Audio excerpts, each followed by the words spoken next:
Good morning. This is Al from Boston. How are you? So, as requested, the squeeze, part one, scene one, all that good stuff.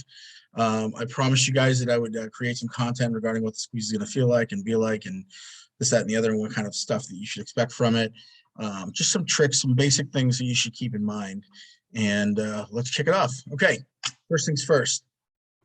When you finally see AMC breaking through the 40s and into the 50s, into the 60s, into the 70s, and all the way up to like, let's say 100, it's going to be pure joy.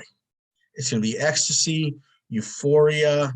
It's going to be tantamount to, the day your children were born and euphoria of sex and the feeling of warmth and relief. And it's going to be cathartic. It's going to be amazing. It's going to feel wonderful for some of you guys. While others you're going to have, who are prone to anxiety are going to have anxiety attacks. And it's okay. It's going to be okay. You're going to have a mixture of emotion.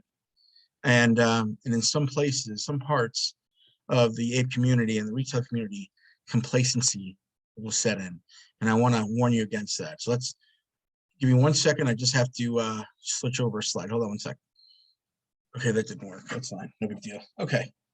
So let's talk about this for a sec. Let's examine this. You have a full understanding, a full scope. The idea behind behavioral finance, behavioral psychology, in terms of these finances, is fear. It's ultimately driven by fear and how willing you are, how pliable you are if you're willing to be played with, toyed with by the hedge funds.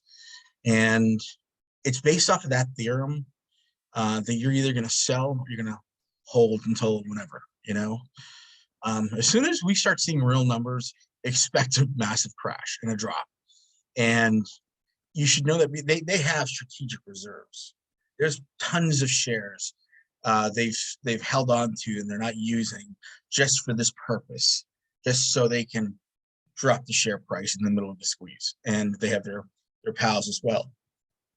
And that's expected.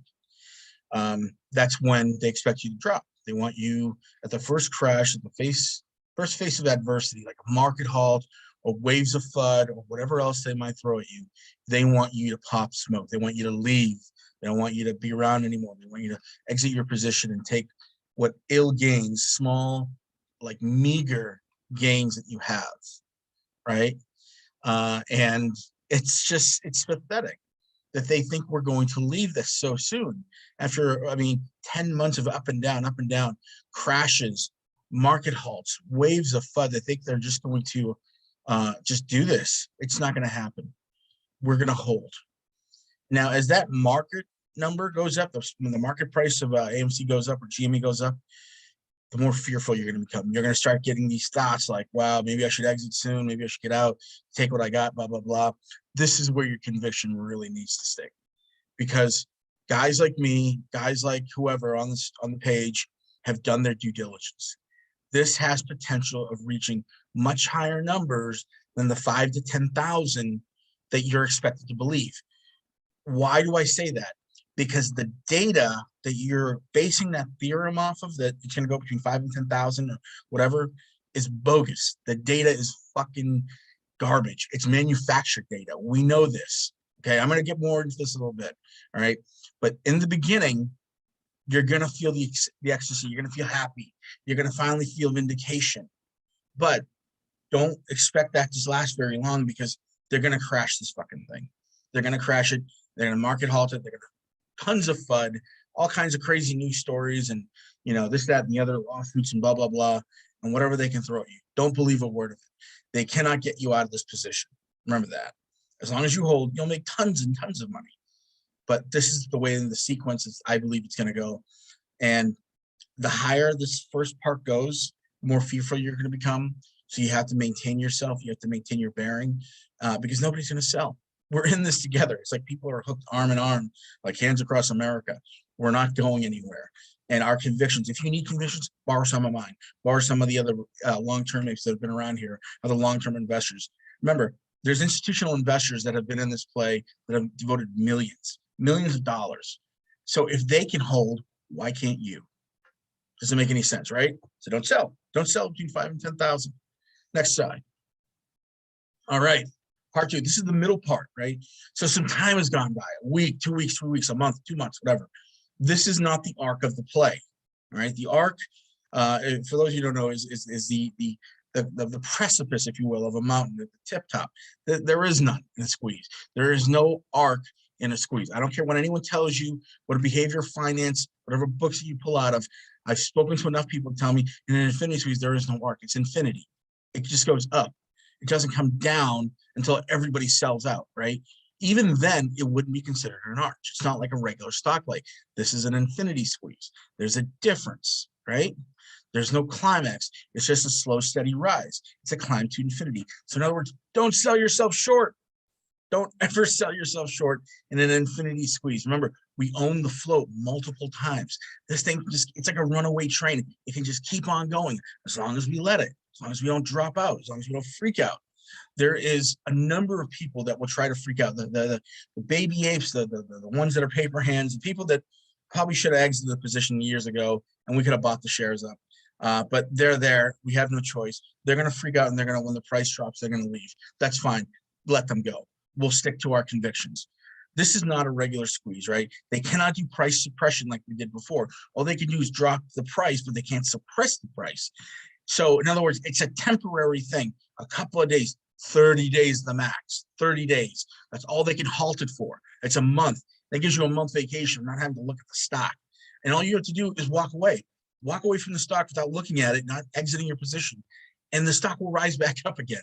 That's the beauty of this. That is the beauty of this thing. They've got you freaked out and you're freaking yourself out for no real reason. This thing is fire and forget. You know, they cannot force you out of your position. Only you can do that. But let me tell you something. In the middle part of the squeeze, and if it's being halted for 20, 30 days, whatever, this is where the bleeding for the hedge funds is completely uncontrollable. The risk management department and the company is more or less just out of the equation. They're no longer like whatever, you know, they're no longer a factor, because you hit a certain price and it's the line of no return. You can't come back from that. It's just a runaway train that's past anything that anything or anyone can control. It's just, it is the way it is. Let's talk real quick about different parabolic arches. Okay, this is a parabolic arch, right? This is when a normal stock, it would go and you'd want to try to sell right around here, right? That's the rational mind, to sell as high as it gets, and nobody knows when that is, but then it comes crashing down, right? That's not the nature of this.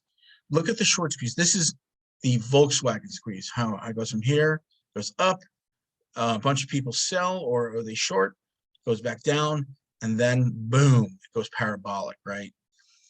I see something similar to that happening. Then disregard this part. I see from that part right here, us going like this every day. You know, the mountain climber. This took me forever to find this graphic, by the way. It's just going to go up like this, right? And it's just going to go up. And this is the paper hands, paper hands, paper hands. And we're just going to keep climbing. We're just going to keep climbing. And it's going to go to over $100,000. I think it has potential to go to $1 million. And I'll tell you the reason why, okay? But take a look at this, right? This is the stuff you're talking about. There is no parabolic arch. There's no tippy toes on this squeeze. It just keeps going. It just keeps rising. That's the best part. You don't have to bracket and sell it 5 to 10 and whatever. You don't need to do any of that stuff. All you need to do is hold, and the thing will naturally rise on its own. It will just rise. Little by little, it'll just rise. And it could be huge gains. And I believe at one point, you know, because nobody's going to be selling. I'm going to assume nobody's going to sell. It's going to reach a point where they're going to be exhausted. They're not going to be able to short anymore. They have no resources left. And then it's just going to go boom, another huge market lift, like just one of these things in the middle of nowhere, and it's going to go even higher. It's even higher and higher and higher. That's what you're waiting for. That's what you want. You don't want to let other people tell you, oh, this is the bracket, you should sell it. It's foolishness, people. It's absolute foolishness. Hold, just hold. All right. Let's go to the exit strategy. And I want to credit Charlie from Long Island, who asked the other day she's one of my followers. She says, what's an exit strategy? I love that statement. So Charlie, that's a shout out to you. We have no exit strategy. right? We just gonna reach generational wealth, and that's gonna be over 100,000, 500,000 to a million. That's the only way that you should leave your possession. Selling under $100,000 is stupid. It really is stupid. It's a meager amount. It's pennies. You're getting peanuts for what the value of the stock is, right? They have the money. They have the money between themselves. The DTCC has the money. The Fed insures it. So there's three layers that tell me that, they can come up with the money. That's what it's telling me. There's three ways we get paid, right? The hedge funds first, the NSCC, which is a part of the DTCC, that has a $67 trillion insurance policy. Good luck trying to break that thing. And then the federal government, which has countless trillions. If you think that they're going to, quote, run out of money, you are not financially literate. You don't know what you're talking about. Just shut the hell up and stop spreading dumbassery. If you have these dumbass attacks, shoot me a message. I'll send you a note correcting you, and I'll try to be nice about it, I promise you. But it's stupidity to think that they're going to run out of money. It's insured. It's just insured so many ways that it's impossible, really is impossible. And that's what it is. Why do I feel that this has the, because I get messages all the time from people, people, I'm not going to say who the other YouTubers are, but, they have brackets between $10,000 and $15,000, $20,000, whatever. Why do I think that they're wrong, right? And this is not a shot at them personally or anything like that, or an ad hominem attack. This is just how I feel. I feel in the beginning, January, the data has been manipulated. I think there's coding in all the data the New York Stock Exchange and Citadel produces that goes through the stock exchange that is compromised. It's codified through an algorithm, or some kind of delaying, or some kind of treachery to give us bad data. That's why I feel the majority of people that do TA analysis are sometimes wrong because of this, because the data is messed up. What we're buying and selling doesn't correlate with the data that's being produced. Why? Because there's treachery involved. Peter Hahn, who is a Twitter personality, would agree with me on this. In fact, I saw him the other day just saying, hey, in fact, this morning, he said, this Ortex data, all that data that we're getting, it's all bogus. It's guesstimates at best. So why on earth would you believe that the potentiality is between 10 and 15,000 or whatever based on data that's wrong?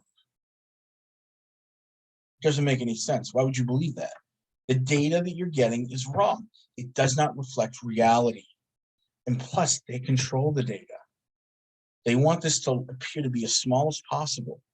That's what they want you to do. They want you to think that this is just a play that has limits. This play has no limits. It can go as hard as we want it to. It's all part and parcel of the grand deception of the market and of this play. Think about, since January, how many lies and bullshit that we've uncovered, right? All the lies, all the stunts, the market manipulation. Now ask yourself, do you actually believe the data? Do you actually believe that, the level 2 data, the cells, all that stuff? Do you actually believe that the volume is this, X, Y, and Z? And do you actually believe that we can only go from 10 to 15,000 the most? Do you actually believe that data? This is where you have to be a critical thinker, people. Everything is a lie. It's all lies, layers and layers upon lies and deceptions. Now you know, and now you're free to sell high because you had this notion in your head that's been fed into you that there was a limit to this sale. There was a limit, which is 10 or 15 or whatever, a couple thousand. Absolutely wrong. The data is wrong. Data has been manipulated. They own the data. They feed us the data because they want us to think us a certain way. They want us to think X, Y, and Z because the data reflects that, right? The data says so. The simple truth is that data is manufactured by some asshole sitting in a cubicle that's part of a grand scheme, a grand battle plan to make you think a certain way. That's what it's there for, okay? So now you know the price does not reflect reality. They control the data. You can sell at much higher numbers. You're free to sell that stock in. So don't sell yourself short.